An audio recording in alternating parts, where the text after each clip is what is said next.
মাত্র 2 টাকায় রান্না এই রাইস কুকারে। সত্যি? জি ভাই, এই যে কত বড় হাড়ি থাকবে। ওরে ভাই অনেক বড় হাড়ি। 3 লিটার। আচ্ছা 3 লিটার রাইস কুকার 4 হাড়ি থাকবে ভাই। 4 হাড়ি থাকবে। এই যে সাথে একটা স্টিম থাকবে। আচ্ছা স্টিম থাকবে কিন্তু। যেটার মধ্যে আপনি ডিম সিদ্ধ, আলু সিদ্ধ, ভাপা পিঠা, মোমো টমো সবকিছু করতে পারবেন। সব করা যাবে। জি। ওরে অসাধারণ। একটা ঢাকনা থাকবে। ঢাকনা থাকবে। জি। আচ্ছা একটা মেজারমেন্ট কাপ থাকবে। কাপও থাকবে। 1 পট চাল দিলে 2 পট পানি দিবেন। 2 পট পানি দিতে হবে। অটোমেটিক রাইস রান্না হয়ে যাবে। আচ্ছা অটোমেটিক হয়ে যাবে। মার গালতে হবে না। মার গালাতে হবে না।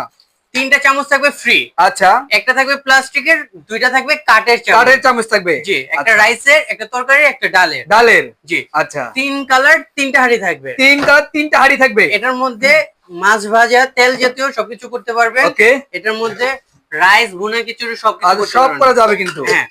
আর এটার মধ্যে তরকারি জাতীয় সবকিছু করতে পারবেন। সব করা যাবে। হ্যাঁ, এটা স্টিলের থাকবে। আচ্ছা স্টিলের থাকবে। আর